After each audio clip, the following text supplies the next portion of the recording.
Hi friends, എല്ലാവർക്കും പൊടീസ് വേൾഡിലേക്ക് സ്വാഗതം.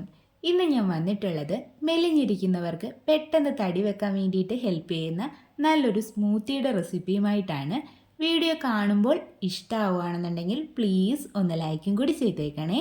അപ്പോൾ നമുക്കിതെങ്ങനെ തയ്യാറാക്കി എടുക്കുന്നതെന്ന് ഒന്ന് നോക്കിയിട്ട് വരാം.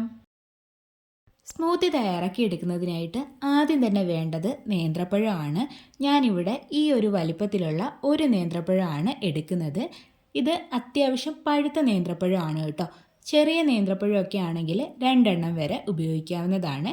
നേന്ത്രപ്പഴം ഒരിക്കലും ഒഴിവാക്കരുത്. നമ്മുടെ വെയിറ്റ് കൂട്ടാൻ വേണ്ടിയിട്ട് ഒരുപാട് ഹെൽപ്പ് ചെയ്യുന്ന ഒന്നാണ് നേന്ത്രപ്പഴം. അപ്പോൾ ഇതൊരിക്കലും ഒഴിവാക്കരുത്. അപ്പോൾ അതിൻ്റെ തൊലിയൊക്കെ മാറ്റിയിട്ട് ഞാനൊന്ന് കട്ട് ചെയ്തെടുത്തിട്ടുണ്ട്. ഇനി നമുക്കിതൊരു മിക്സിയുടെ വലിയ ജാറിലേക്ക് ഇട്ട് കൊടുക്കാം. അടുത്തതായിട്ട് ഇതിലേക്ക് ചേർത്ത് കൊടുക്കുന്നത് ഈന്തപ്പഴമാണ്. ഞാനിവിടെ ഒരു 3 എണ്ണമാണ് എടുത്തിട്ടുള്ളത്. വലിയ ഈന്തപ്പഴം ആയതുകൊണ്ടാണ് 3 എണ്ണം എടുത്തിട്ടുള്ളത്. മധുരത്തിനായിട്ട് നമ്മളിതിലേക്ക് പഞ്ചസാരയോ ശർക്കരയോ ഒന്നും ചേർക്കുന്നില്ല. ഈ ഒരു ഡേറ്റ്സിൻ്റെയും നേന്ത്രപ്പഴത്തിൻ്റെയൊക്കെ മധുരമാണ് ഇതിലുള്ളത്. അപ്പോൾ നമ്മുടെ ഇഷ്ടാനുസരണം ഡേറ്റ്സ് എടുക്കുക എന്ന് കരുതി കൂടുതൽ എടുക്കണ്ട കേട്ടോ. അപ്പോൾ അതിൻ്റെ കുരുവൊക്കെ മാറ്റിയിട്ട് അത് ഞാൻ ചേർത്ത് കൊടുക്കുകയാണ് ഇതിലേക്ക്. സോഫ്റ്റ് ആയിട്ടുള്ള ഡേറ്റ്സ് ആയതുകൊണ്ടാണ് ഇങ്ങനെ ഡയറക്റ്റ് ചേർത്ത് കൊടുത്തിട്ടുള്ളത്. കുറച്ച് കട്ടിയുള്ള ഡേറ്റ്സ് ഒക്കെ ആണെന്നുണ്ടെങ്കിൽ കുറച്ച് പാലിലോ വെള്ളത്തിലോ ഒക്കെ കുതിർത്തി വെച്ചതിന് ശേഷം ചേർത്ത് കൊടുക്കുക.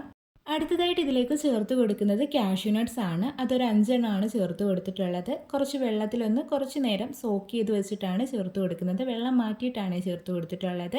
പിന്നീട് ഇതിലേക്ക് ചേർത്ത് കൊടുക്കുന്നത് കുറച്ച് മുന്തിരിങ്ങയാണ്. ഒരു 8ഓളം മുന്തിരിങ്ങയാണ് ചേർത്ത് കൊടുത്തിട്ടുള്ളത്. അടുത്തതായിട്ട് ഇതിലേക്ക് ചേർത്ത് കൊടുക്കുന്നത് ഓട്സ് ആണ്. ഞാനിവിടെ 2.5 ടേബിൾ സ്പൂൺ ഓട്സ് ആണ് എടുത്തിട്ടുള്ളത്. ഇത് ഞാനിപ്പോൾ ഡയറക്റ്റ് അങ്ങ് ചേർത്ത് കൊടുക്കുകയാണ്. വേണം എന്നുണ്ടെങ്കിൽ ഇത് ജസ്റ്റ് ഒന്ന് റോസ്റ്റ് ചെയ്തിട്ട് ചേർത്ത് കൊടുക്കാവുന്നതാണ്. ഓട്സ് നമുക്ക് വെയിറ്റ് കുറയ്ക്കാനും ഉപയോഗിക്കാം, വെയിറ്റ് കൂട്ടാനും ഉപയോഗിക്കാം. ഇനി ഇതിലേക്ക് ചേർത്ത് കൊടുക്കുന്നത് പീനട്ട് ബട്ടർ ആണ്. ഞാനിവിടെ 1.5 ടേബിൾ സ്പൂൺ അളവിലാണ് ഇത് ചേർത്ത് കൊടുക്കുന്നത്. പീനട്ട് ബട്ടർ കയ്യിലില്ല എന്നുണ്ടെങ്കിൽ പകരമായിട്ട് കപ്പലണ്ടി ഉപയോഗിക്കാം. 1.5 ടേബിൾ സ്പൂൺ മുതൽ 2 ടേബിൾ സ്പൂൺ വരെയൊക്കെ കപ്പലണ്ടി ചേർത്ത് കൊടുക്കാവുന്നതാണ്. അപ്പോൾ ആദ്യം ഞാനൊന്ന് ചേർത്ത് കൊടുത്തിട്ടുണ്ട്. അടുത്തതായിട്ട് നമുക്കിതിലേക്ക് ആവശ്യമായിട്ടുള്ളത് പാലാണ്. പശുവിൻ പാലാണ് ഞാൻ എടുത്തിട്ടുള്ളത്. 1.25 കപ്പ് അളവിലാണ് എടുത്തിട്ടുള്ളത്. നല്ല ഫുൾ ഫാറ്റ് മിൽക്കാണ് കേട്ടോ എടുത്തിട്ടുള്ളത്. പശുവിൻ പാൽ തന്നെ ഉപയോഗിക്കാൻ വേണ്ടിയിട്ട് നോക്കണേ. അപ്പോൾ ഇത് ഞാൻ നന്നായിട്ട് തിളപ്പിച്ചതിന് ശേഷം അതിൻ്റെ ചൂട് മാറിയിട്ടാണ് എടുത്തിട്ടുള്ളത്. ഇതിപ്പം മുഴുവനായിട്ടും ഒഴിച്ചു കൊടുക്കുന്നില്ല, കുറച്ച് മാത്രമേ ഒഴിക്കുന്നുള്ളൂ. ഇത് അരഞ്ഞു കിട്ടാൻ ബുദ്ധിമുട്ടായിരിക്കും. ഒരുപാട് എടുത്ത് ഒഴിച്ചു കഴിഞ്ഞാൽ ആദ്യം കുറച്ച് ഒഴിച്ചിട്ട് അരച്ചിട്ടെടുക്കാം. അതിനുശേഷം ബാക്കിയുള്ളതും കൂടി ഒഴിച്ചിട്ട് നന്നായിട്ട് അരച്ചിട്ടെടുക്കാം.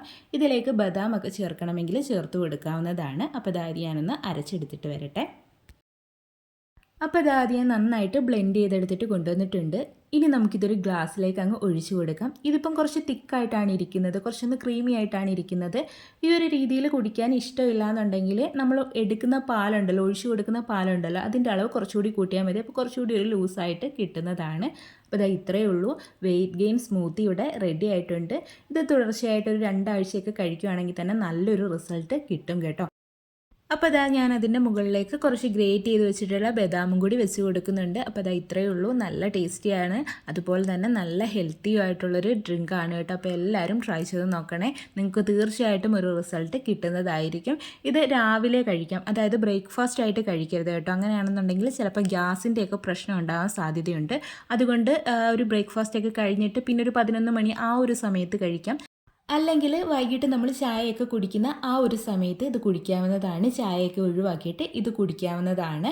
ഇതിലേക്ക് നമ്മൾ ചേർത്ത് കൊടുത്തിട്ടുള്ള പീനട്ട് ബട്ടർ ആണെങ്കിലും പാലാണെങ്കിലും നേന്ത്രപ്പഴം ആണെങ്കിലും ഇതൊന്നും ഒഴിവാക്കരുത് കേട്ടോ. ഇതൊക്കെ ഉപയോഗിക്കണം. ഇതൊക്കെ നമ്മുടെ വെയിറ്റ് കൂട്ടാൻ വേണ്ടിയിട്ട് നന്നായിട്ട് ഹെൽപ്പ് ചെയ്യും. അപ്പോൾ എല്ലാവരും ട്രൈ ചെയ്ത് നോക്കൂ. നമ്മുടെ ചാനലിൽ വേറെയും കുറച്ച് റെസിപ്പീസൊക്കെ ഉണ്ട് കേട്ടോ. വളരെ കുറച്ച് റെസിപ്പീസേ ഇത് റിലേറ്റഡ് ആയിട്ട് ചെയ്തിട്ടുള്ളൂ. അപ്പോൾ അതും ഒന്ന് കയറി കണ്ടു നോക്കണേ. വീഡിയോ ഇഷ്ടമായിട്ടുണ്ടെങ്കിൽ ലൈക്ക് ചെയ്യാൻ മറന്നു പോകല്ലേ. ആദ്യമായിട്ട് ചാനൽ കാണുന്ന കൂട്ടുകാരാരെങ്കിലും ഒക്കെ ഉണ്ടെങ്കിൽ പ്ലീസ് ഒന്ന് സബ്സ്ക്രൈബ് ചെയ്ത് സപ്പോർട്ടും കൂടി ചെയ്യണേ. വീണ്ടും നല്ലൊരു വീഡിയോ ആയിട്ട് വരാം. Thanks for watching.